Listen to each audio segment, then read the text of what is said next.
1 Pedro, capítulo de número 2.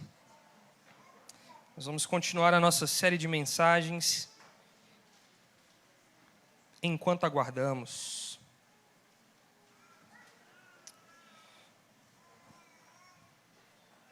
Hoje nós vamos ler do verso de número 11, continuando o texto que lemos na semana passada. Nós vamos ler 1 Pedro no capítulo 2, a partir do verso de número 11 até o verso de número 25. Então, você pode abrir a sua Bíblia aí, para que nós façamos a leitura da palavra do Senhor. Diz assim: Amados, peço a vocês, como peregrinos e forasteiros que são, que se abstenham das paixões carnais que fazem guerra contra a alma, tendo conduta exemplar no meio dos gentios, para que, quando eles os acusarem de malfeitores, observando as boas obras que vocês praticam, glorifiquem a Deus no dia da visitação. Por causa do Senhor, estejam sujeitos a toda instituição humana, quer seja ao rei, como soberano, quer seja às autoridades, como enviadas por ele, tanto para o castigo dos malfeitores, como para o louvor dos que praticam o bem. Porque assim é a vontade de Deus, que pela prática do bem vocês silenciem a ignorância dos insensatos. Como pessoas livres que são, não usem a liberdade como desculpa para fazer o mal. Pelo contrário, vivam como servos de Deus. Tratem todos com honra. Amem os irmãos na fé. Temam a Deus e honrem o rei. Servos, sejam obedientes ao Senhor de vocês com todo o temor, e não somente se ele for bom e cordial, mas também se for mau. Porque isto é agradável a Deus, que alguém suporte tristezas, sofrendo injustamente, por motivo de sua consciência para com Deus. Pois que glória há se pecando, e sendo castigados por isso, vocês o suportam com paciência? Se, entretanto, quando praticam o bem, vocês são igualmente afligidos e suportam com paciência, isto é agradável a Deus. Porque para isto mesmo vocês foram chamados, pois também Cristo sofreu no lugar de vocês, deixando o exemplo para que vocês sigam os seus passos. Ele não cometeu pecado, nem foi encontrado engano em sua boca. Pois ele, quando insultado, não revidava com insultos. Quando maltratado, não fazia ameaças, mas se entregava àquele que julga retamente, carregando ele mesmo em seu corpo sobre o madeiro os nossos pecados, para que nós, mortos para o pecado, vivamos para a justiça. Pelas feridas dele vocês foram sarados, porque vocês estavam desgarrados como ovelhas. Agora, porém, se converteram ao pastor e bispo da alma de vocês. Vamos orar mais uma vez? Ó Senhor, esta é a Tua palavra. Pedimos a Ti a Tua iluminação, Santo Espírito de Deus, a Tua direção para que nós possamos adorar ao Senhor, agradar ao Senhor através do nosso coração que é amansado pela Tua palavra. Que o nosso coração seja terra fértil para ouvir a Tua voz. Nos livre de toda distração, de toda ansiedade, e que o Senhor possa produzir frutos dignos, Pai, da Tua palavra em nossos corações, em nossa comunidade, em nossas vidas e a nossa oração, em nome de Jesus. Amém. Amém. Meus irmãos, recapitulando algumas coisas importantes para que a gente consiga, de fato, se dedicar ao texto que nós estamos aqui hoje.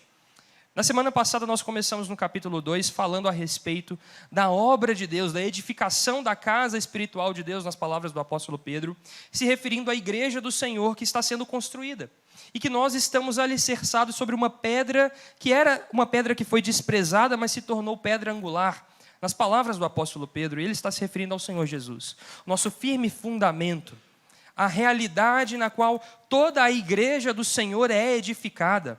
A igreja de Jesus, então, não é edificada sobre ideais humanos ou sobre realidades sociais ou políticas temporais. Não, ela é edificada sobre aquele que é o mesmo ontem, hoje e será para sempre, o Senhor Jesus Cristo. Nesse sentido, Pedro continua falando a respeito desta realidade do povo de Deus como sendo aquele povo chamado por Deus, escolhido por Deus, herança do Senhor. Um povo que foi eleito dentre muitos povos. Um povo que foi chamado para ser sacerdócio real. Um povo que foi chamado para ser nação santa. Povo de propriedade exclusiva de Deus, nas palavras do apóstolo Pedro.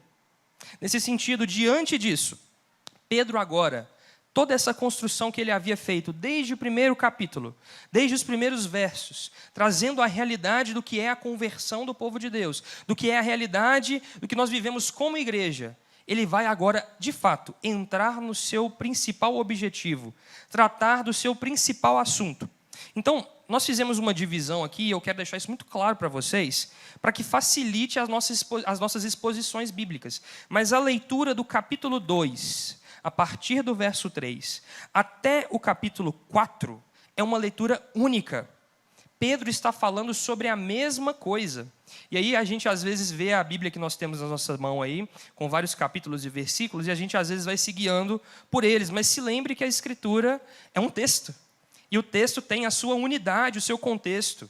Nesse sentido, nós precisamos nos atentar a isso. Não simplesmente nos guiar pelos versos que estão aí para nos auxiliar, mas para que a gente entenda que existe uma unidade de discurso. Pedro está falando sobre o mesmo assunto.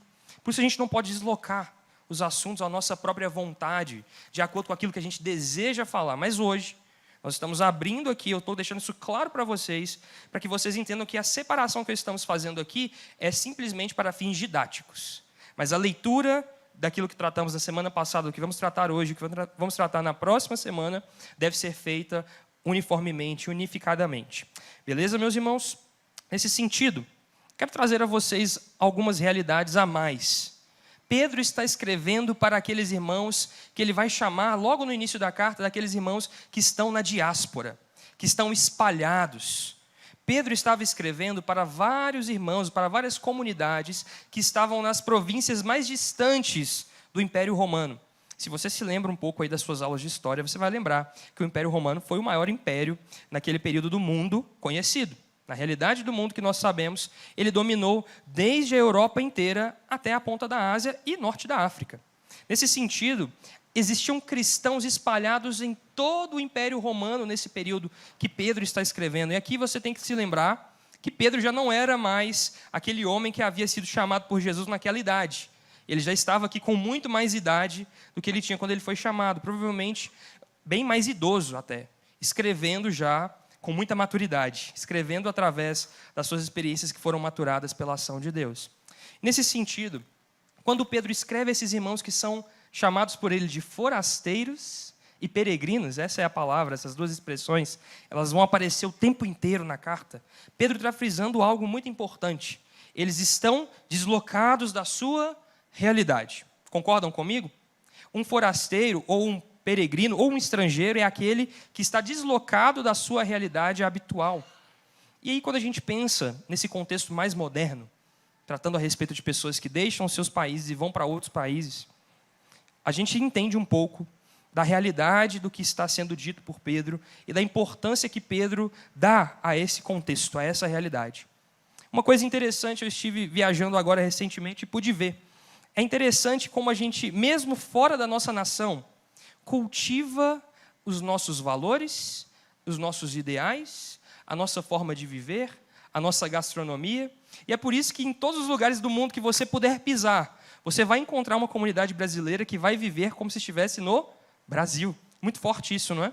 Assim também como aqueles irmãos que vêm de outros lugares do mundo, como nós temos aqui as nossas duas amigas de Honduras, a Kate e a Samantha, trazem de Honduras a sua realidade. Embora estejam inseridos no Brasil, continuam guardando os seus valores, os seus princípios, os seus ideais e a sua cultura.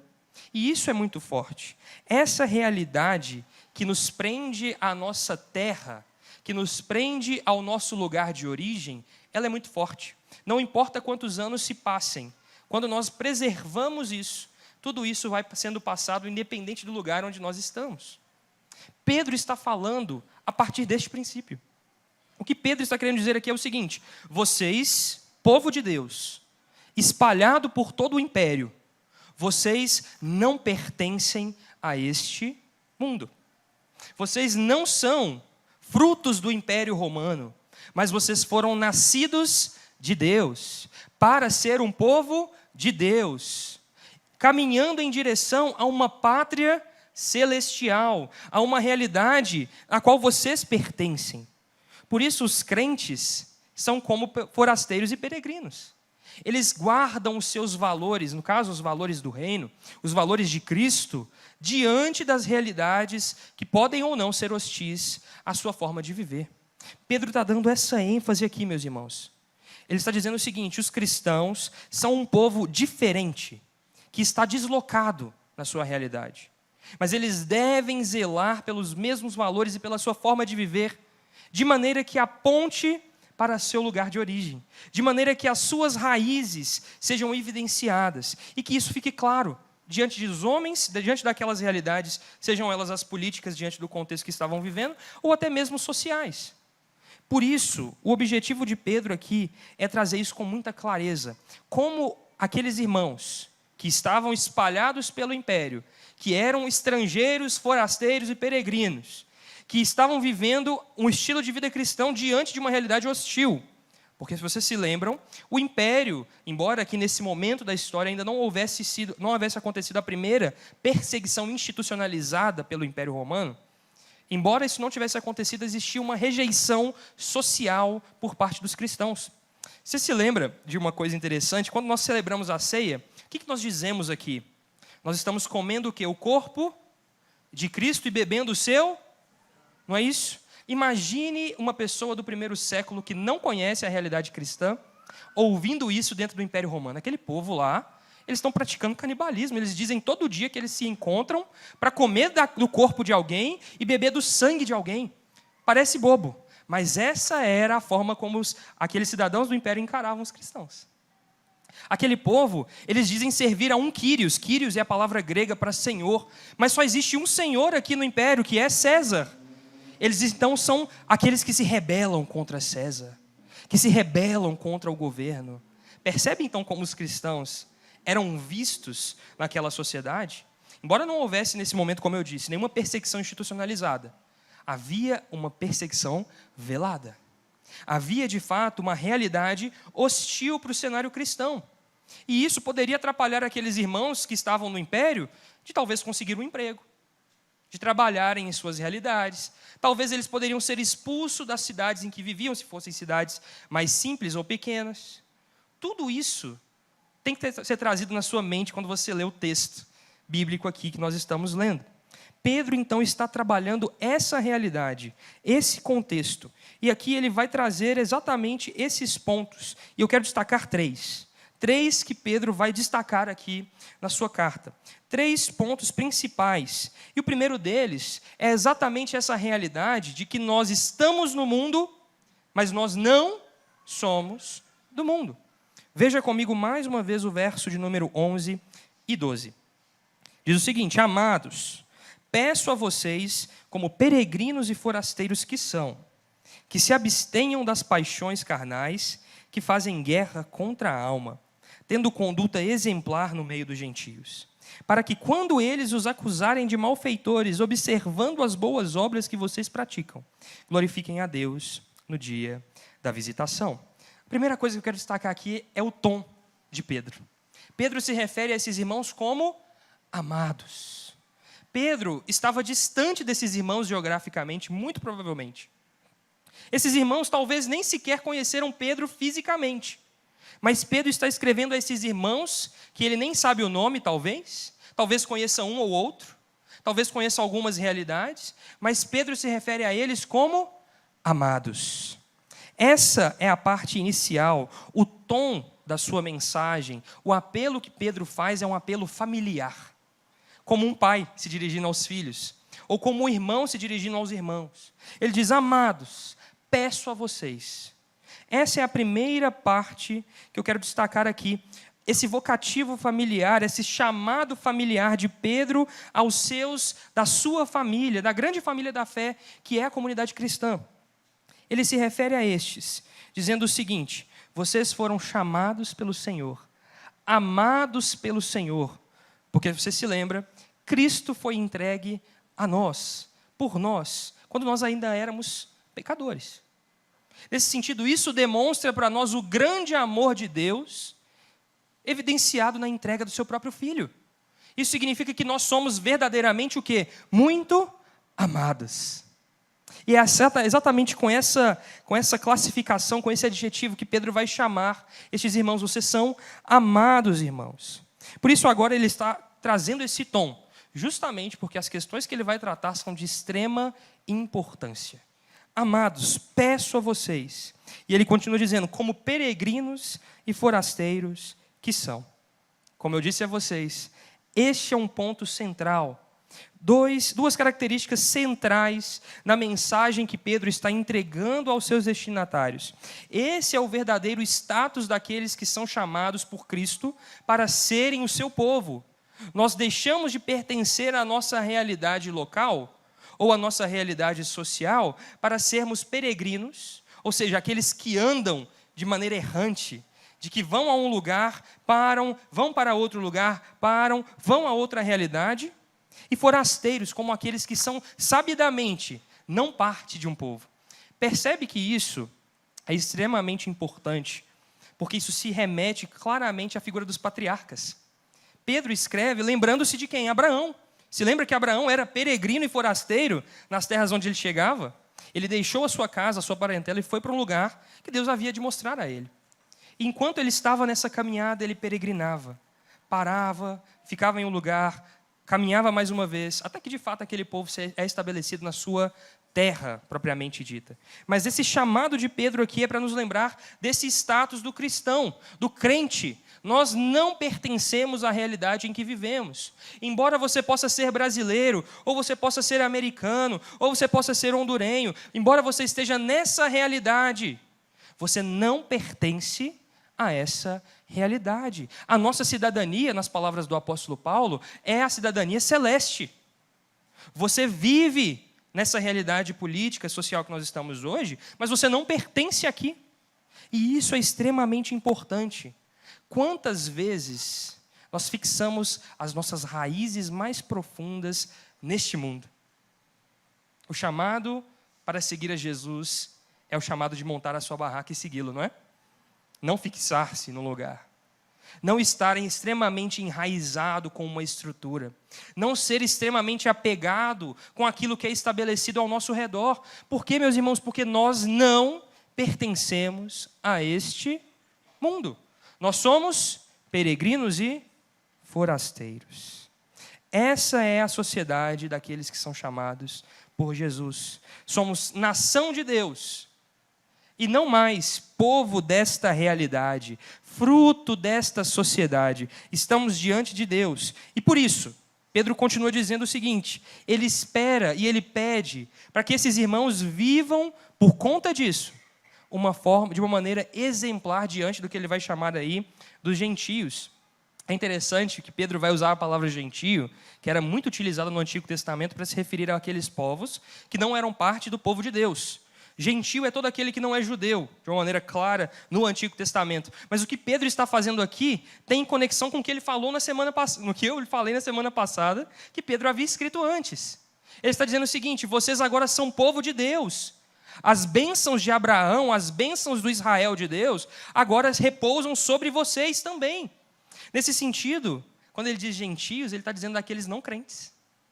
Agora, nós que não somos judeus, porque a aliança com Deus que nós temos aqui não é a partir da nossa etnia, mas sim por conta do sangue e do sacrifício de Jesus Cristo, que nos faz um só povo com aquele povo da aliança, que nos inclui naquela aliança que Deus já tem com o seu povo. Nesse sentido, quando nós pensamos assim, nós agora somos o povo da aliança. O povo da aliança que se reúne aqui em nome do seu Deus. É por isso que nós podemos dizer nosso Deus.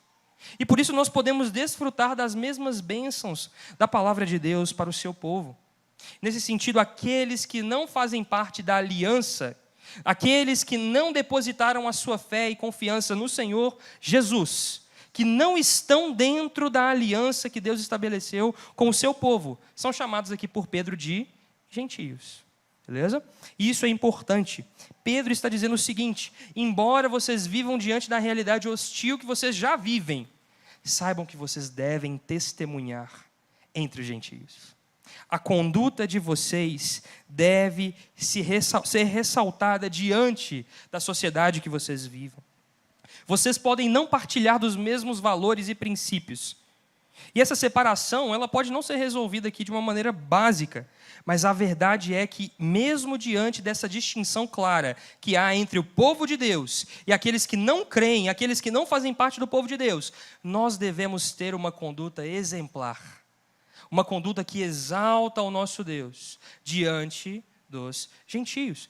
Assim nós nos remetemos às palavras do Senhor Jesus, né? Que vocês pratiquem as boas obras diante dos homens, para que eles possam glorificar o seu Pai que está no céu. É o que o Senhor Jesus vai nos dizer.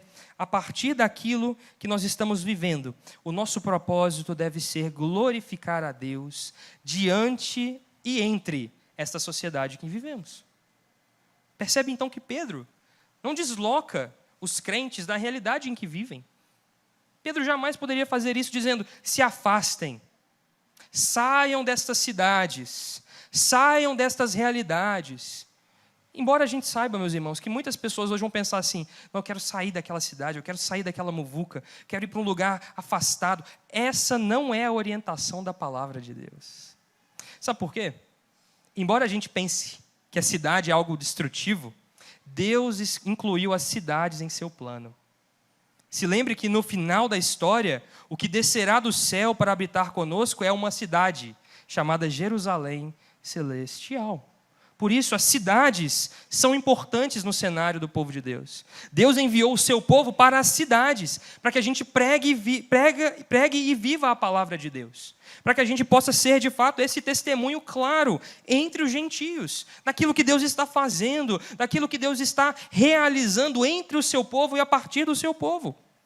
Então não importa em que época a gente leia esse texto que Pedro está dizendo aqui ao esse povo, o cenário do povo de Deus permanece sendo o mesmo. Nós somos como forasteiros nesta realidade da cidade. O nosso chamado é para sermos testemunhas vivas do Deus vivo nesta cidade e não nos afastarmos das realidades. Por isso, o crente não foi chamado para uma cultura exilacionista. Ele não foi chamado para viver uma vida afastada. Ele não foi chamado para viver uma vida distante do povo. Isso é desafiador. Talvez muitos de vocês agora estão pensando: poxa, eu queria tanto sair daqui. Óbvio, gente. Nosso desejo é esse mesmo, porque nós não pertencemos a este lugar. Mas o nosso chamado, a nossa vocação e o nosso principal objetivo aqui é sermos testemunhas. Jesus nos chamou para sermos testemunhas. Por isso, Ele deseja que nós testemunhemos onde quer que estejamos. Este é o chamado de Deus para os seus eleitos, que sejamos, de fato, testemunhas da sua obra, testemunhas da obra redentora de Jesus, testemunhas a partir do nosso bom procedimento de vida, que aponta claramente para a obra que Deus está realizando em nós. A maior evidência de uma conversão não é essa pessoa começar a chorar, não é essa pessoa começar a se juntar com aqueles que são a igreja do Senhor. Você pode muito bem estar aqui, parecer um de nós e não ser um eleito, e não ser parte do povo de Deus. O maior sinal da conversão de alguém são as suas mudanças e transformações reais que acontecem internamente e, consequentemente, externamente. Por isso, meus irmãos, não existe um cenário onde alguém se converte, onde alguém é chamado por Deus, e onde não há mudança, onde não há uma realidade a ser transformada. Pelo contrário, por que isso é importante? Porque esta é a chancela de Deus para a obra que Ele está realizando em seu povo.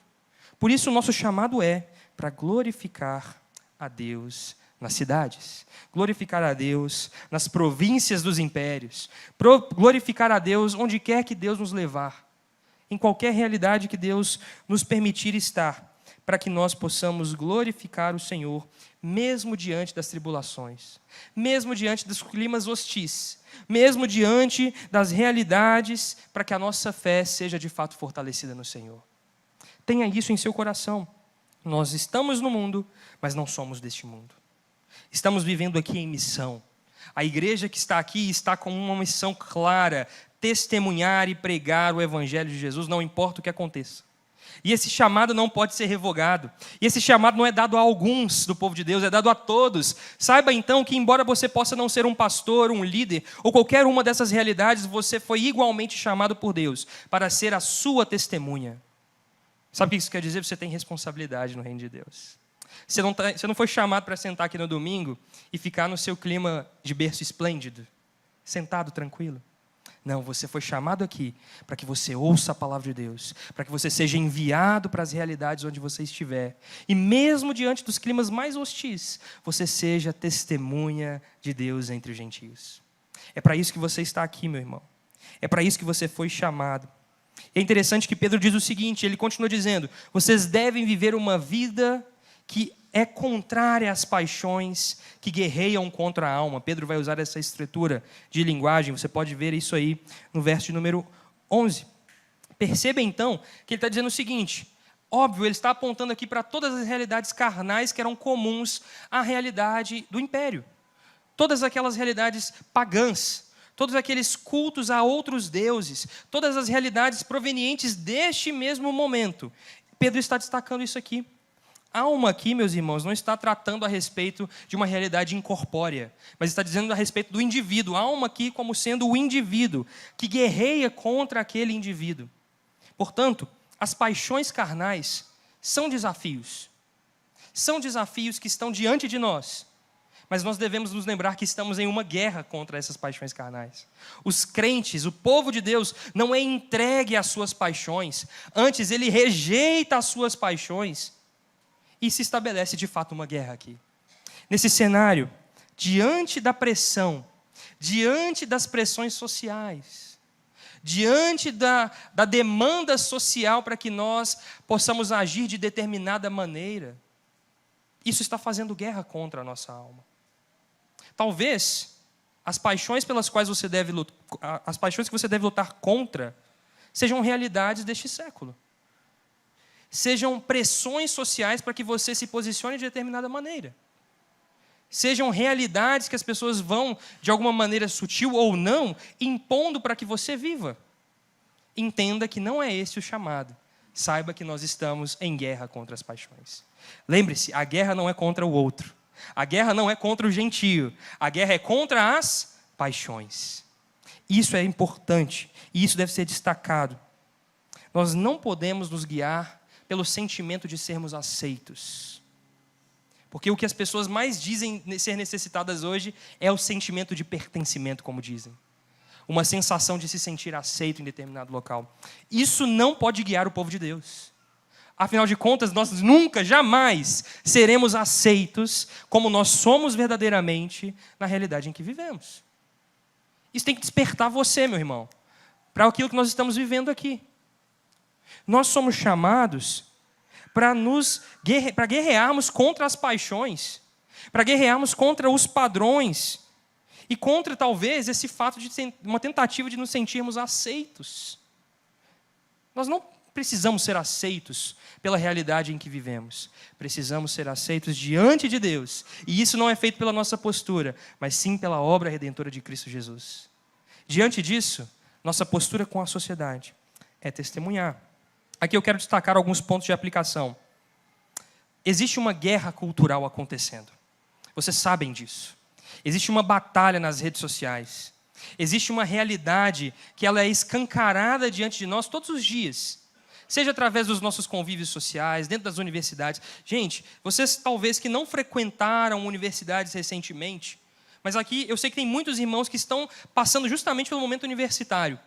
As universidades se tornaram verdadeiros campos de batalha.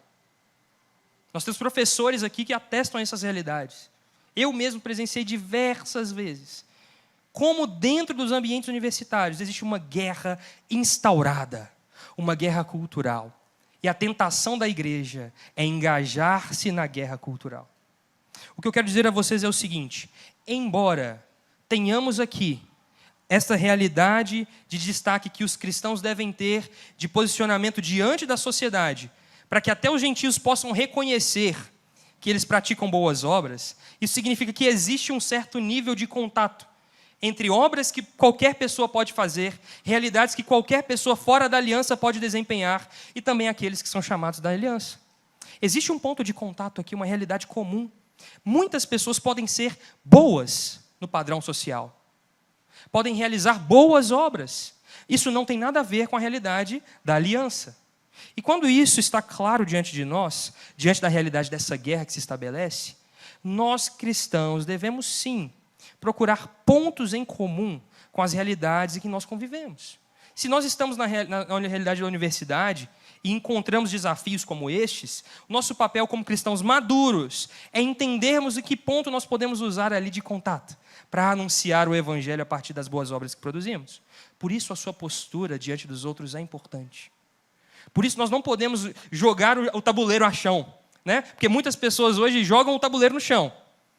Em vez de chamarem as pessoas para conversarem, afastam as pessoas. Não é esse o chamado de Deus para nós.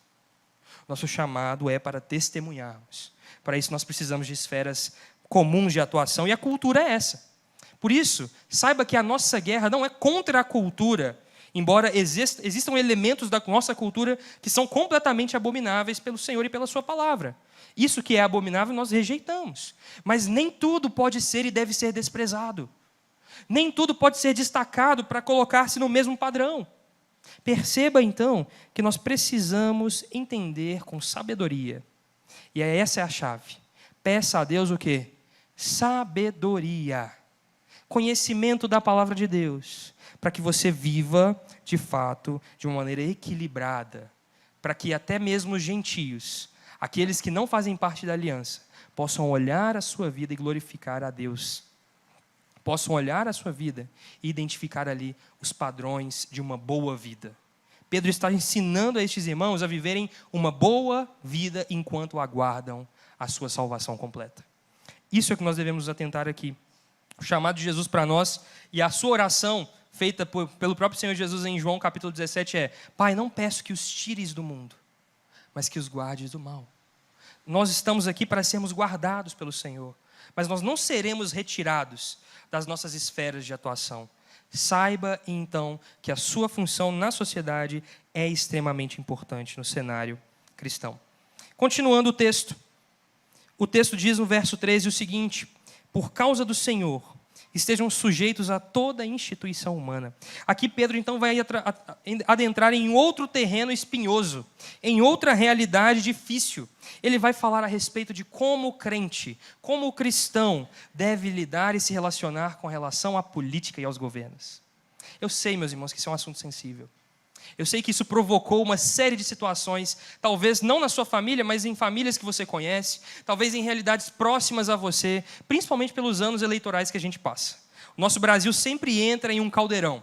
É sempre um turbilhão de ideias, um turbilhão de coisas acontecendo nesses períodos. Mas nós não devemos agir como crianças. Deus nos chama para sermos maduros. E a maturidade é trazida para nós a partir do momento que nós tratamos de maneira madura os temas que são colocados diante de nós.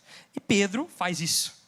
Pedro não se silencia diante da realidade política que aqueles irmãos estavam vivendo, no cenário que estavam vivendo. Antes, ele vai dizer o que deve ser feito, qual deve ser a postura. E ele diz o seguinte: por causa do Senhor. Esse é o primeiro chamado de Pedro. A finalidade, o motivo pelo qual nós devemos falar disso. A finalidade, a razão pela qual nós devemos pensar a respeito disso. E que nós devemos nos posicionar a respeito disso é por quê? Por causa do Senhor. Estejam sujeitos a toda instituição humana. Aqui não há nenhum tipo de argumentação, nenhum qualquer tipo de saída fácil. O chamado de Pedro é sujeição a toda instituição humana. Tudo aquilo que foi criado como instituição humana. E ele vai dizer, quer seja o rei, como soberano, quer seja as autoridades, como enviadas por ele, tanto para o castigo dos malfeitores, como para o louvor daqueles que praticam o bem. Porque assim é a vontade de Deus, que pela prática do bem, vocês silenciem a ignorância dos insensatos. Como pessoas livres que são, não usem da liberdade como desculpa para fazer o mal. Pelo contrário, vivam como servos de Deus, tratem todos com honra. Amem os irmãos na fé, temam a Deus e honrem o rei. Aqui é interessante. Lembre-se aí da estrutura que os crentes viviam no império. Embora não houvesse uma perseguição institucionalizada, os crentes eram aqueles que diziam assim: eu sirvo a um Senhor e este Senhor não é César. Lembre-se dessa realidade. É claro que havia uma série de maledicências contra os cristãos por conta disso. Eles eram chamados de insubordinados. Eles eram chamados daqueles que praticariam crimes de insurreição. Eles são aqueles que são chamados que se revoltariam contra a autoridade de César. Toda essa estrutura é atribuída aos crentes, por conta dessa realidade clara do cristianismo, de dizer que Jesus Cristo é o único Kyrios, o único Senhor. E essa mensagem é clara em todo o império, meus irmãos. Todos que ouviam isso entendiam, porque naquele período só havia um Senhor, e este Senhor era César. Mas os cristãos se levantam dizendo, não, há um Senhor e não é César, é Jesus, Jesus o Cristo. Essa é a realidade aqui. Pedro, então, destaca o principal motivo, como eu disse a vocês, que é por causa do Senhor. A única razão pela qual nós devemos adentrar em temas espinhosos, nós devemos falar sobre questões difíceis, é porque o Senhor nos pede. É por conta do Senhor, é por quem o Senhor é, pelo seu caráter, pela sua bondade, pela sua estrutura, por quem Ele é e pelo que Ele faz. Nós devemos pensar a respeito destas instituições. Lembre-se que, então, o nosso padrão estabelecido aqui é a pessoa do próprio Senhor. Quem Ele é, o seu caráter, a forma como o Senhor governa o mundo, a forma como o Senhor rege todas as coisas em seu trono soberano. Todo esse contexto de quem é o Senhor é o ponto de partida para que nós possamos pensar a respeito dessa realidade que Pedro vai destacar aqui. E ele vai dizer o seguinte, ele pede sujeição a todas as autoridades. Meus irmãos, a gente às vezes pensa assim, a estrutura política, o cenário de governo do mundo, isso tudo são invenções humanas. E a gente geralmente diz isso em um sentido de desprezo a essas realidades. Sinceramente, no nosso coração, muitos de nós podem estar até mesmo aflitos com realidades políticas, preocupados com a estabilidade do mundo. Nós vivemos em um período onde o mundo perdeu a sua instabilidade. Se nós compararmos o dia de hoje, no mundo em que vivemos hoje, com a realidade de 20 a 30 anos atrás, realmente a realidade é outra. Nesse sentido, muitos estão preocupados e dizem assim, essas instituições são instituições humanas. Mas eu quero lembrar a vocês que Deus deu ao homem uma responsabilidade sobre a terra. Qual é a responsabilidade que o homem tem sobre a terra? De governá-la. As instituições, embora sejam de fato humanas, elas são incluídas nos planos de Deus. É por isso que Deus tem para si um rei. Se Deus odiasse a monarquia, por exemplo, Deus haveria de desprezar o rei que ele vai chamar para si. E ele diz o seguinte, eu tenho um rei que governará com cetro de justiça e equidade. Este é o nosso Senhor Jesus. Jesus é o rei messiânico, ou seja, é uma estrutura humana. A monarquia é uma estrutura humana. Mas Deus atribui a esta estrutura humana um novo significado diante do reino de Deus. O que aconteceu, meus irmãos, é que o pecado perverteu todas as instituições. O pecado perverteu todas as esferas da humanidade. Isso é o que nós chamamos de doutrina da depravação total. Todas as esferas humanas foram corrompidas pelo pecado, incluindo a esfera do governo. Incluindo o fato de que o homem tinha uma responsabilidade para com o Senhor e para com os seus iguais de reger a estrutura e as instituições na terra. Por isso, não podemos descartar todas as realidades que vemos. Seja aí as formas de governo que você quiser pensar, seja a monarquia, seja o presidencialismo, o parlamentarismo, qualquer uma dessas realidades. Tudo isso não pode, não deve ser descartado, jogado fora. O chamado de Deus para nós é ressignificar isso aí. É trazer redenção que nos alcançou a essas realidades. E esse é o grande desafio. É muito mais fácil a gente destruir tudo, se Deus pensasse assim conosco. Era muito mais fácil Deus ter destruído a humanidade e criado uma outra humanidade. Mas Deus trouxe a nós redenção. E aqui é importante entender que toda a autoridade, todas as esferas de autoridade, seja nas questões institucionais de governo, mas seja qualquer autoridade em qualquer nível na nossa vida, toda essa autoridade as Escrituras dizem e atribuem como sendo vindas oriundas do Senhor. Do Senhor procede toda a autoridade. Pedro fala isso, o apóstolo Paulo fala isso e mais, o Senhor Jesus faz isso e fala isso. Quando Jesus está diante de Pilatos, ele diz assim, nenhuma autoridade você teria, se do céu não te fosse dado. De fato, a autoridade é uma questão, uma instituição divina. E o chamado de Deus para nós aqui é de sujeição. faço um adendo, faço uma explicação aqui muito importante. Sujeição, este é o termo, mas esta sujeição ela não é incondicional ou impensada. Não, se você se lembra, o próprio apóstolo Pedro, diante da autoridade do Sinédrio, quando pregava Jesus crucificado, em Atos, no capítulo 4, ele diz assim: cabe a nós obedecer a Deus e não aos homens. Isso fica claro. A nossa sujeição às autoridades, ela é real, elas são reais, devem acontecer, mas isso tudo com uma ressalva clara, desde que essas autoridades não façam ou não conduzam a leis contrárias à realidade do Senhor. A nossa sujeição e a nossa entrega total é somente ao Senhor Jesus, que é o único Senhor da consciência, como está na nossa confissão de fé. Jesus é o único Senhor da consciência humana. Nesse sentido, a nossa sujeição às autoridades, ela é não total e completamente irrestrita, mas sim diante e desse cenário da realidade clara de quem Jesus é, da realidade do que é o reino de Deus, do que é a palavra de Deus. Isso fica claro para nós em que sentido, meus irmãos? Se um dia houver alguma realidade que me impeça de pregar o Evangelho, eu desobedecerei. E vocês devem fazer o mesmo. Porque diante da realidade que nos impeça de pregar e anunciar o Cristo crucificado e a sua palavra como verdadeira e viva, nós não podemos nos acovardar. Esse é o chamado para nós. Mas essa não é a realidade em que vivemos. Pelo menos não agora. Essa não é a realidade em que muitos em outros lugares do mundo vivem. Mas muitas realidades como essa são experimentadas por muitos irmãos. Muitos que estão espalhados ao redor do mundo aí pregando o Evangelho e sofrem por conta das instituições. Nesse sentido, o nosso chamado é de sujeição, diante daquilo que nos é oportuno.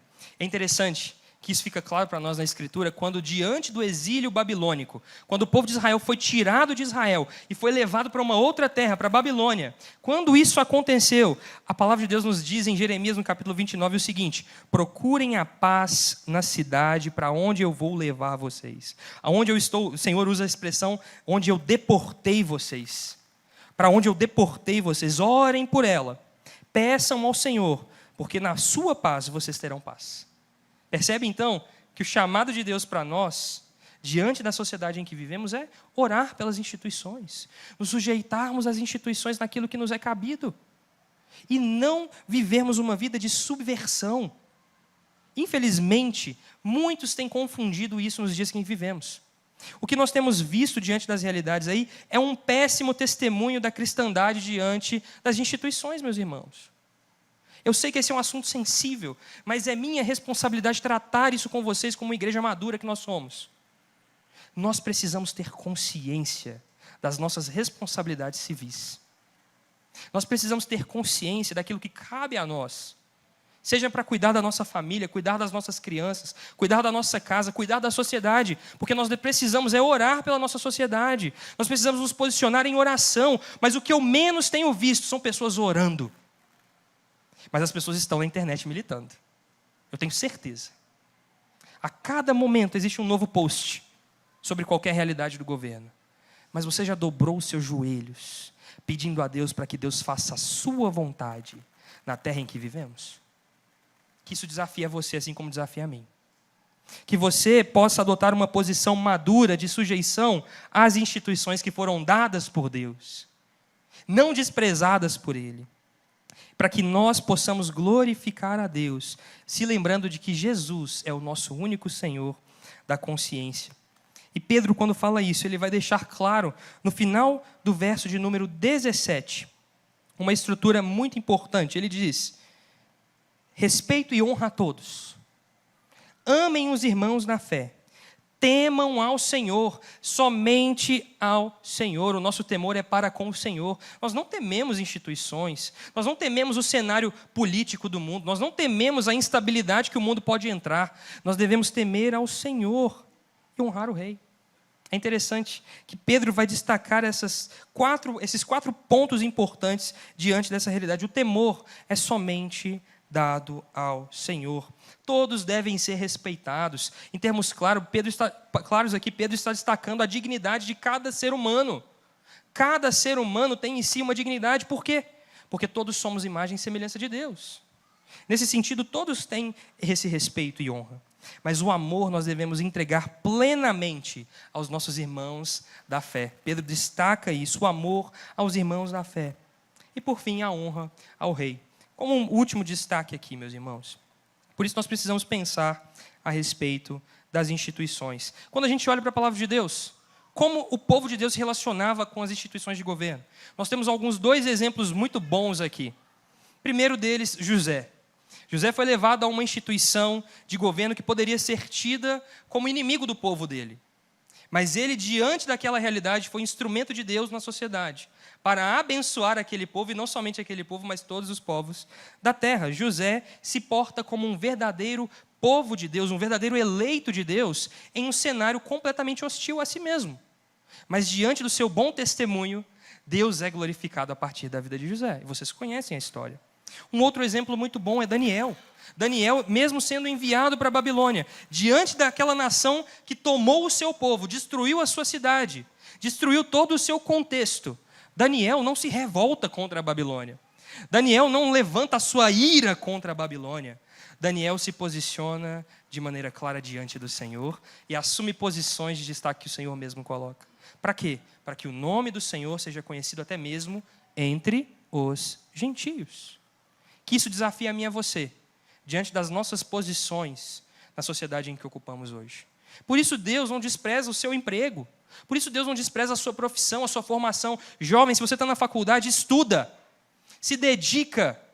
Porque Deus vai usar isso, vai usar você nas realidades onde Ele te plantar, para que você seja testemunha entre os gentios.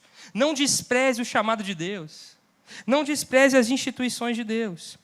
E uma coisa última que eu devo falar aqui de aplicação para nós, para que a gente entenda.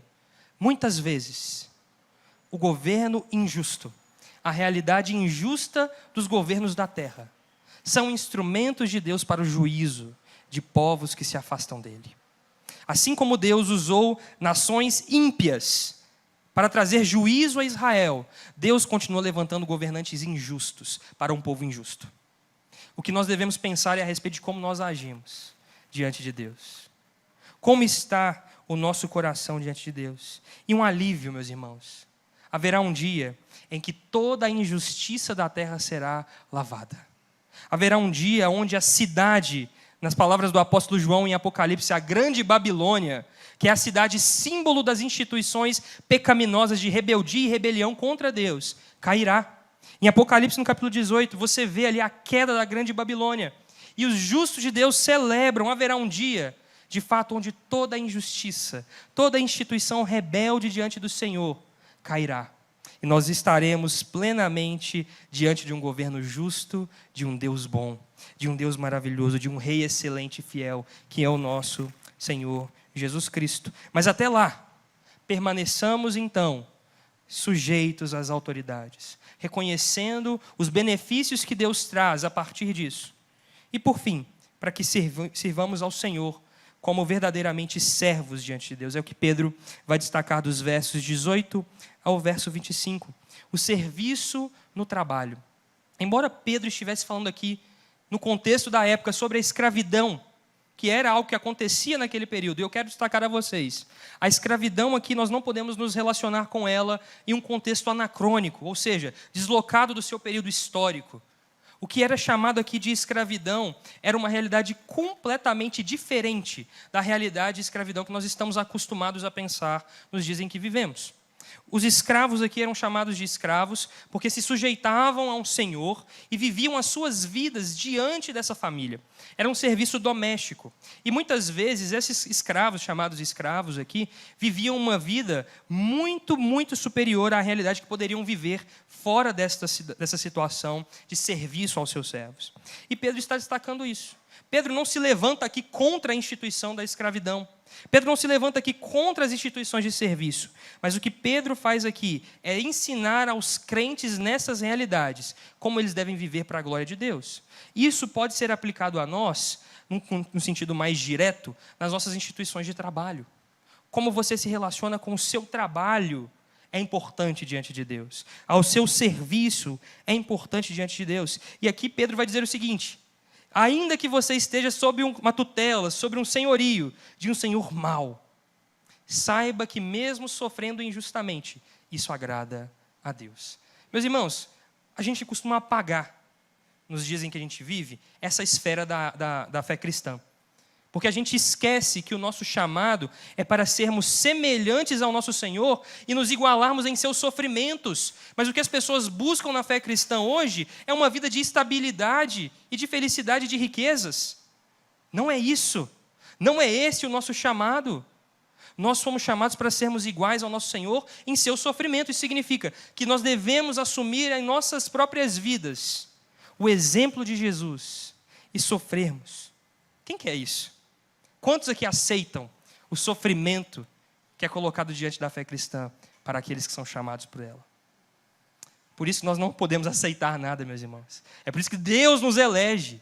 É por isso que Deus nos tira da morte e nos dá um novo status. Porque só diante de uma nova criação de Deus é que nós nos sujeitamos ao sofrimento de maneira total e entregue. Só diante do cenário de Jesus Cristo, do exemplo de Jesus, que é o que vai motivar Pedro a escrever aqui.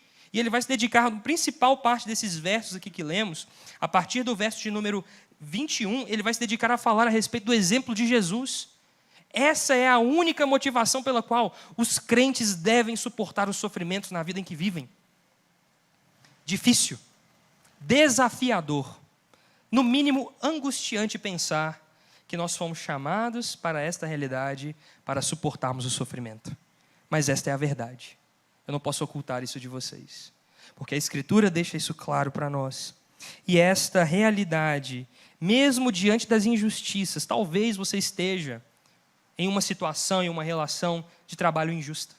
Talvez você esteja vendo diversas injustiças nas realidades em que cercam você, seja no seu âmbito profissional, seja no âmbito das esferas de governo, seja no âmbito familiar. Várias vezes nós vamos nos deparar com a injustiça e com o sofrimento.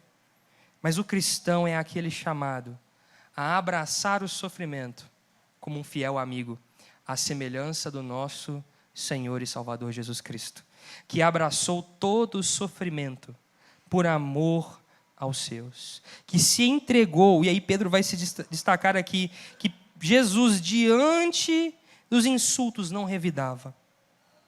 Quando ele foi maltratado, ele não fazia ameaças, mas ele se entregava àquele que julga. Ainda que nós vivamos em situações de extrema injustiça, meu irmão, se lembre, se assemelhe ao seu Senhor e Salvador, Jesus Cristo, se sujeitando a este sofrimento. Porque, meus irmãos, o sofrimento é a escola de Deus para nós. É onde nós somos aperfeiçoados. E trazendo um contexto muito claro aqui para nós, Jesus disse, se nós fizermos o bem àqueles que já nos fazem o bem, que recompensa teremos? Por isso, até os pecadores fazem. Tratar bem quem nos trata bem, qualquer pessoa pode fazer. Mas amar e abraçar o sofrimento diante de realidades injustas, somente aqueles que foram dotados por Deus, de uma graça que vem do próprio Deus, para viverem uma vida como forasteiros e peregrinos neste mundo. Somente os crentes conseguem amar até mesmo os seus inimigos. Isso é um desafio para mim e para você hoje. Que você e eu sejamos provados em nosso coração diante dessas realidades. Que você possa ser aperfeiçoado pelos sofrimentos que talvez você já viveu ou ainda vai viver. A verdade é que nós sabemos que nesta terra, nesta realidade, como peregrinos, sofreremos. Mas a nossa confiança se encontra no Senhor. E é por isso que Pedro vai dizer o seguinte: vocês eram como ovelhas errantes, mas vocês chegaram até o bom pastor, o pastor e bispo da alma de vocês.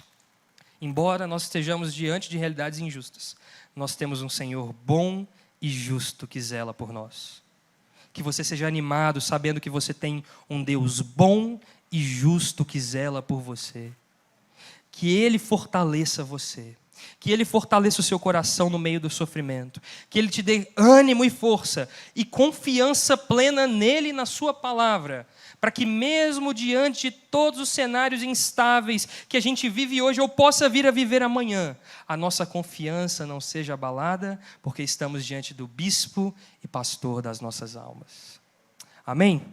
Vamos orar? Ó Senhor, nós exaltamos o seu nome. Obrigado pela sua palavra, Senhor, que nos conduz a temas que talvez nós mesmo fugiríamos deles. Mas nós sabemos que o Senhor deseja falar algo com o teu povo, e eu sei que o Senhor falou com o teu povo esta manhã. Eu te peço, Senhor, que a tua palavra crie raízes nos corações do teu povo. Que o Senhor possa me transformar a partir dessa palavra e assim aos meus irmãos. Que nossa postura diante da sociedade seja algo que nós possamos, de fato, valorizar. Entender que é instrumento do Senhor para a sua boa e perfeita obra. Fortalece o teu povo, Senhor, diante do sofrimento, diante das situações de injustiça que encontramos em nosso país. Fortalece o teu povo. Diante de governos injustos, Senhor, fortalece o teu povo. Diante de realidades instáveis, fortalece o teu povo. Ainda que seja tirado de nós todos os nossos direitos, nós estamos seguros no pastor e bispo das nossas almas. Fortalece o teu povo, Senhor. Esse é o meu pedido a ti. E nós repreendemos toda a ação do inimigo, Senhor, contra o seu povo que tenta fazer com que nós acreditemos que é pela força do nosso braço, que é pela nossa militância, que é pelo nosso muito falar, mas na verdade, Pai, nós precisamos mesmo é confiar no Senhor e dobrar os nossos joelhos em submissão a Ti, Jesus. Pelo temor do Senhor eu te peço, nos guia. Eu te peço, Senhor, abençoe o teu povo em sua semana, em suas atividades, em seus trabalhos, onde quer que estejam, sejam as suas testemunhas entre os gentios. É a nossa oração em nome de Jesus. Amém. Amém. Que o grande amor de Deus, o nosso Pai, a graça salvadora de Jesus, a comunhão e a direção do Espírito Santo de Deus seja com todo o povo do Senhor, hoje, aqui e para todos sempre. Amém.